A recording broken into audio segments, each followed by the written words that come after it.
Prepárate para sumergirte en un oscuro rincón del mundo de las matemáticas, donde los números cobran vida y los problemas se convierten en pesadillas. En este escalofriante viaje vamos a explorar los 7 problemas más aterradores que han desconcertado a matemáticos de todo el mundo. Estas enigmáticas conjeturas han desafiado la mente humana durante décadas y se esconden en las sombras de las ecuaciones esperando ser resueltas. A grandes genios los ha llevado a la locura y estas hipótesis han desatado los peores miedos entre los matemáticos. Ocultándose en las profundidades de los números primos, estos problemas son un auténtico laberinto de enigmas matemáticos. Acompáñame en este viaje a través de la oscuridad de las matemáticas y prepárate para enfrentarte a tus peores pesadillas numéricas. Si eres nuevo en el canal, no olvides suscribirte, si están tus posibilidades, únete a los miembros del canal y disfruta de 19 cursos completos desde cero. Es momento de abrocharse los teoremas y de atreverse a explorar los 7 problemas más terroríficos de la matemática. Yo soy el Profe John y esto es Math Fucking Rocks. Bienvenido a este terrorífico video. Para contextualizar un poco, en el año 2000, el Instituto Clay se propuso la titánica tarea de proponer los 7 problemas más difíciles en matemáticas, que de alguna manera, si se resuelven y por su complejidad, pueden cambiar el mundo no solo de la ciencia, las matemáticas, sino todo en general. Y además, ¿por qué no? El instituto le puso un premio de $1 millón a quien se atreva a resolver estos 7 problemas del milenio. Este instituto fue fundado por el millonario filántropo Landon T. Clay y cuyo propósito es difundir las matemáticas y meterle dinero para que se puedan estar trabajando de manera clara y concisa. Y sus oficinas se encuentran en Rhode Island.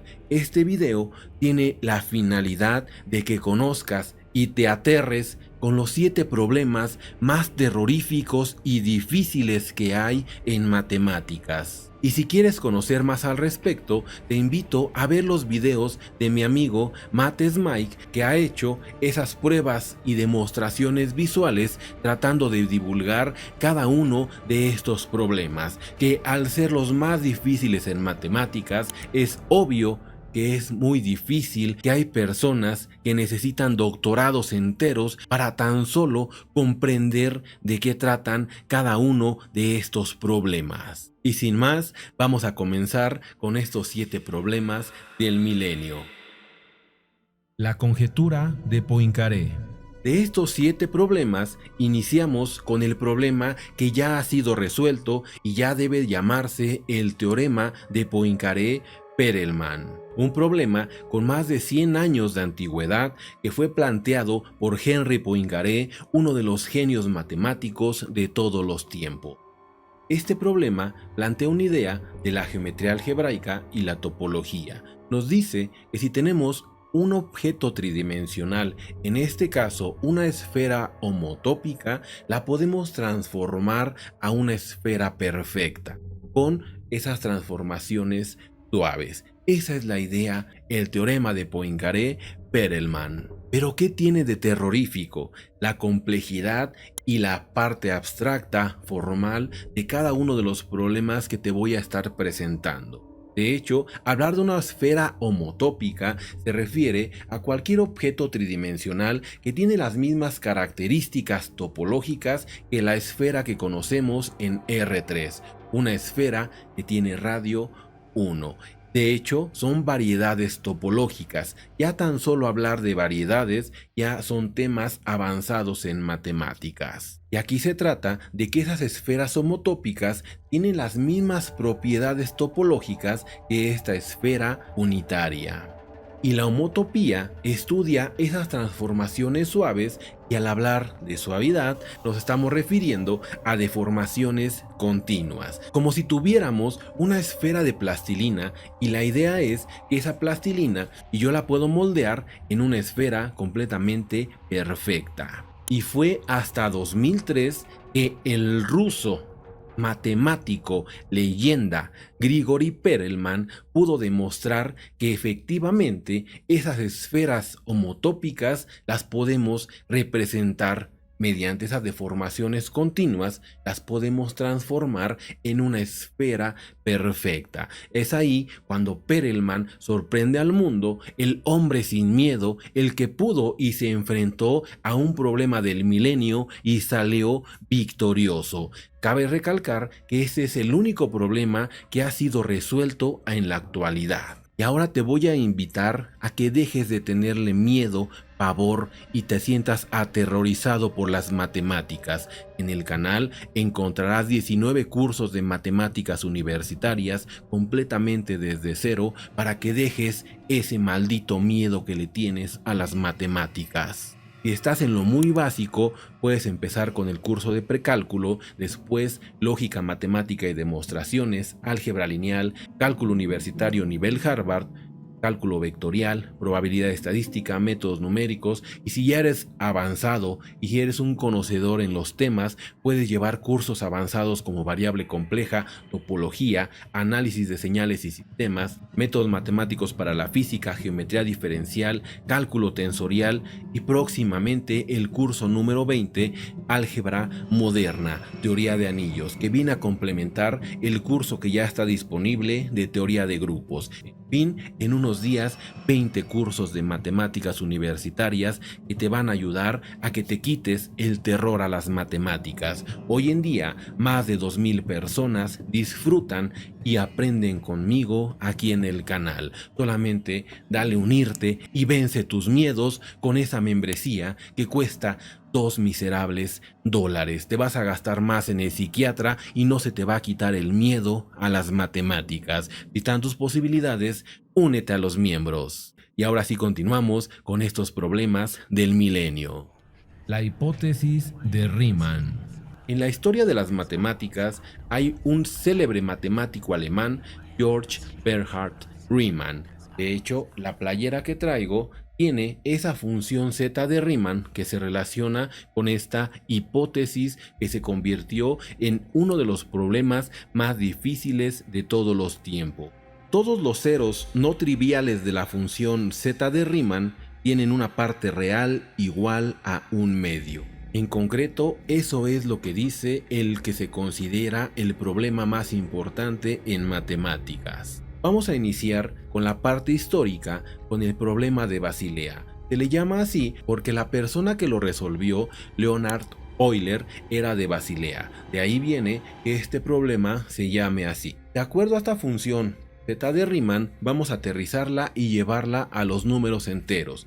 Y yo sumo 1 entre 1 al cuadrado más 1 entre 2 al cuadrado más 1 entre 3 al cuadrado más 1 entre 4 al cuadrado, hago esa suma infinita de términos desde n igual a 1 hasta el infinito, donde voy cambiando y voy sumando 1 entre n al cuadrado. Cuando yo hago esa suma en el infinito, cuando termines, de alguna manera, esa suma converge a lo que es pi cuadrada sobre 6. Desde ahí ya tenemos una expresión terrorífica, porque ¿cómo es posible que si yo sumo una cantidad infinita de números, esto me dé pi cuadrada sobre 6? Ya empezamos con ese miedo, con ese terror de esos problemas legendarios. Este problema fue planteado por Pietro Mengoli y resuelto por el gran Euler en 1735. Este pequeño problema ya podía ser terrorífico para la mayoría de las personas, pero los matemáticos como Euler y después el gran Riemann se preguntaron, ¿qué pasa si esa función yo la llevo a los números complejos? Esos números complejos que tanto el gran Gauss, el gran Euler, Descartes empezaron a maquilar.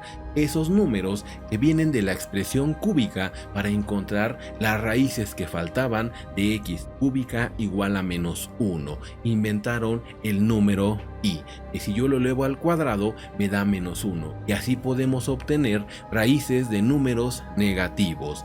Entonces, en este mundo de los números complejos, que son de la forma a más bi, donde a y b son números reales, agarramos el diagrama de Argand, números reales contra números imaginarios. En ese espacio vamos a extender este problema de Basilea, donde ya tengo esta función z de Riemann, donde tengo 1 entre n a la s, donde s es un número maldito complejo. Esta función tiene sus ceros triviales cuando la evaluamos en números que son pares y negativos, es decir, que la función z de Riemann, si es evaluada en -2m, donde m es cualquier entero que sea mayor o igual a 1, esta función se va a anular, entendiendo que si son números complejos, los complejos abarcan a los reales y abarcan, por supuesto, a los naturales, con la parte imaginaria igual a 0. Entonces, la pregunta es que los ceros no triviales de esta función tienen parte real un medio. Ahí la gran pregunta.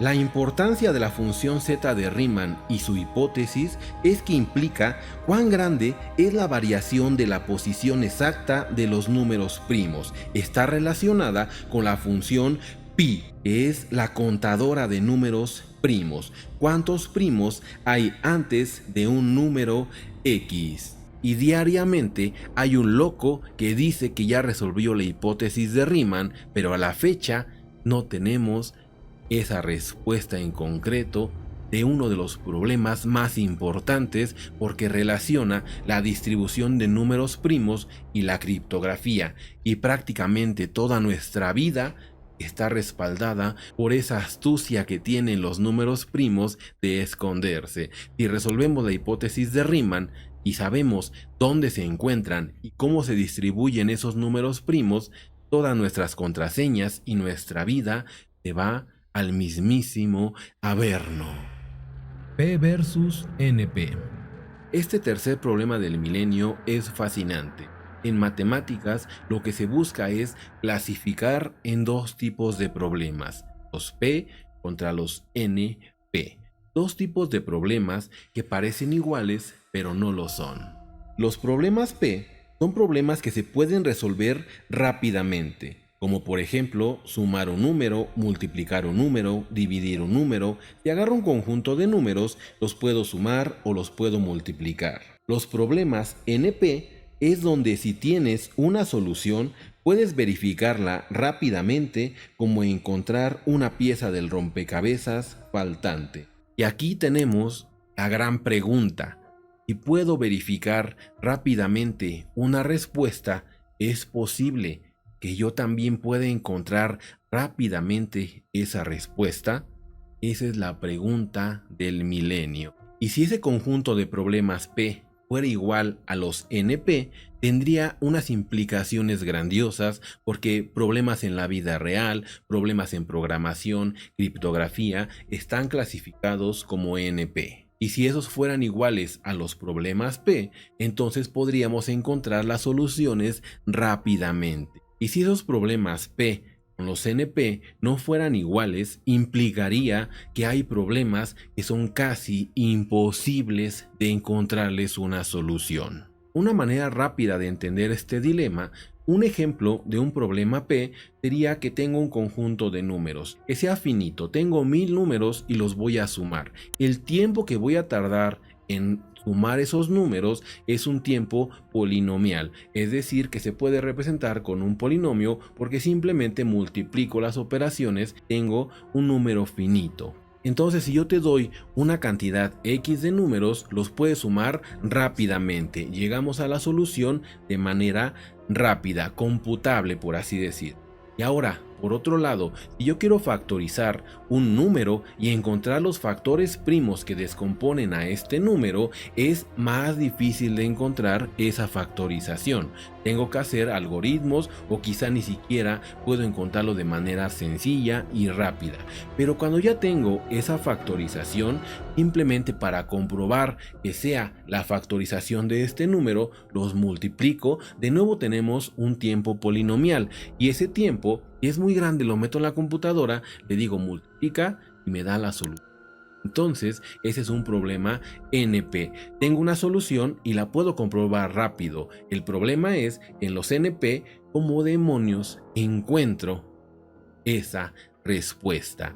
Por eso, los NP, si fueran iguales, simplificaría muchísimo las cosas. La conjetura de Hodge. Este problema está catalogado dentro de la geometría algebraica y la topología. Es un problema que se refiere al estudio de las formas y figuras geométricas tan extrañas que ni el mismísimo Lucifer estaría imaginando. Esta conjetura se basa en el hecho de que en matemáticas podemos tener figuras muy complejas y de alguna manera separarlas en figuras más simples, por así decirlo.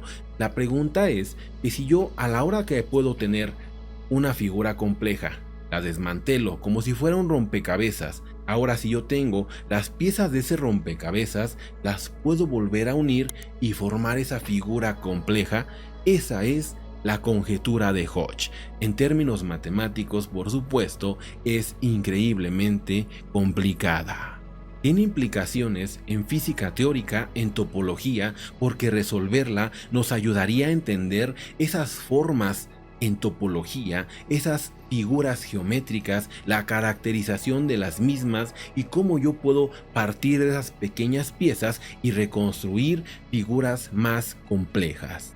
Para variedades algebraicas proyectivas, los ciclos de Hodge son una combinación lineal racional de ciclos algebraicos. Esta conjetura relaciona una variedad algebraica compleja no singular con las subvariedades de esta variedad y nos dice que ciertos grupos de cohomología de de Rham son algebraicos, son sumas de dualidades de Poincaré de clases homólogas de subvariedades. Te dije que era sumamente complejo plantear estos problemas del milenio. Si el video te está perturbando lo suficiente, no olvides darle pulgar arriba.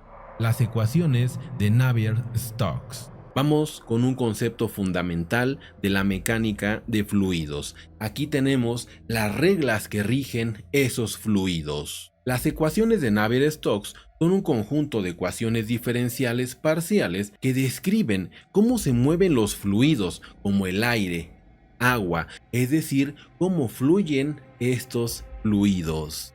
Cómo va cambiando la velocidad, el flujo de estos fluidos de acuerdo al espacio y a esas transformaciones que tienen de acuerdo a su velocidad y la presión. Son importantes conocer cómo esos fluidos se pueden predecir resolviendo estas ecuaciones diferenciales, que no son para nada sencillas y mucho menos encontrarles una solución que dictamine cómo se va a mover, por ejemplo, un avión con ese flujo en el aire, cómo se va a comportar el clima, si va a llover, si va a haber una tormenta o si el aleteo de una mariposa ocasiona una tormenta tropical en el otro lado del mundo.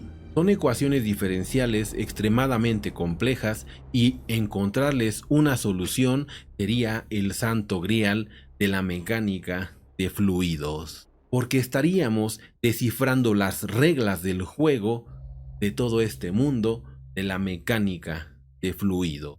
La existencia de Yang-Mills y el salto de masa. Y ahora nos vamos al terreno de la física de partículas. Yang-Mills es un marco teórico que describe las interacciones de esas partículas elementales como son los quarks y los gluones, cómo estas partículas interactúan, se comunican entre ellas y describir con ese marco teórico todas estas interacciones vino a revolucionar la física. De hecho, es una generalización de las ecuaciones de Maxwell que ocupó para describir el campo electromagnético y sirven para describir cómo estas partículas interactúan a un nivel muy básico. Y aquí viene la pregunta fundamental. Los quarks y los gluones son partículas que se consideran sin masa, pero resulta que cuando interactúan en ese campo de Yang-Mills, de repente, mágicamente tienen masa. Esto es realmente perturbador porque nos está diciendo, o es una manera de decir, que están saltando a una dimensión de energías mayores, como si saltaran a un nivel de energía superior. Por ejemplo, Yang-Mills se ocupa para esa cromodinámica cuántica para explicar protones y electrones. Pero realmente, ¿por qué demonios está adquiriendo masa un quark y un gluón? En teoría cuántica de campos, la teoría de Yang-Mills, que generaliza la teoría de Maxwell del campo electromagnético, ha sido usada para describir la cromodinámica cuántica, que explicaría en última instancia la estructura de protones y neutrones, así como el grado de estabilidad de núcleos atómicos. Cuando se analiza una teoría de Yang-Mills desde el punto de vista de la teoría clásica de campos, aparecen soluciones que viajan a la velocidad de la luz, y por tanto, en su versión cuántica, el problema más específicamente consiste en demostrar de manera rigurosa la existencia de una teoría de Yang-Mills cuántica que pueda explicar este salto de masa. La conjetura de Birch y Swinnerton-Dyer. Por último, tenemos este terrorífico problema que de nuevo está ligado a la teoría de números y las curvas elípticas. Esas curvas elípticas son un tipo de parábola especial que podemos construir con ecuaciones cúbicas. La caracterización principal es que estas curvas elípticas no tienen vértices y además no se autointersectan. En esas curvas elípticas nosotros podemos construir operaciones binarias y de hecho dentro de esa curva puede vivir un universo completo en el que ese universo se convierte en un grupo abeliano. Y esas curvas elípticas sirven para la criptografía, sirven para encriptar tus contraseñas y tienen una relación con los números primos de acuerdo a esta conjetura de Birch. Las curvas elípticas, además de proteger tus contraseñas, nos han ayudado a resolver problemas como el último teorema de Weiss-Fermat, también esa factorización de números compuestos. La conjetura dice que existe una relación entre estas curvas elípticas y la cantidad de puntos enteros en ellas. Y la gran pregunta, ¿cómo se relacionan estos puntos enteros con la distribución de números primos? De nuevo tenemos a estas funciones que relacionan a los números más importantes y terroríficos en matemáticas. Y cómo cierto tipo de ecuación que define curvas elípticas se relaciona con números racionales. Y si acaso existe alguna manera de saber si estas curvas elípticas tienen esas partes enteras finitas o infinitas. Pero vamos con esta parte que es perturbadora de la conjetura de Birch. La conjetura relaciona los datos aritméticos asociados a una curva elíptica E sobre un cuerpo numérico K con el comportamiento de la función L de Hayes-Weyl. Desde S igual a 1, la función L evaluada en esta curva elíptica E con el parámetro S. Concretamente se conjetura que el rango del grupo abeliano de puntos E es igual al orden del 0 de esa función L, desde S igual a 1 y el primer coeficiente distinto de 0 en la expansión de Taylor de la función L en S igual a 1 es dado por un mejor refinamiento de datos aritméticos ligados a E sobre los racionales. En particular, asegura que esta función L es igual a 0, entonces el grupo E de los racionales es infinito, y recíprocamente, si esta función L evaluada en 1 es distinto de 0, entonces el grupo es finito. Mucho en qué pensar, muchos desvelos han ocasionado estos problemas más terroríficos de la matemática. Si quieres conocer más, te invito a formar parte de los miembros del canal y disfrutes de los 20 cursos que tengo que te preparan para que al menos entiendas un poco de lo que dicen los problemas del milenio. Si el video te perturbó lo suficiente, dale pulgar arriba. Si están tus posibilidades, únete a los miembros del canal. Espero haya disfrutado de esta travesía terrorífica por los 7 problemas del milenio. Yo soy el profe John y esto fue Matt Fucking Rock.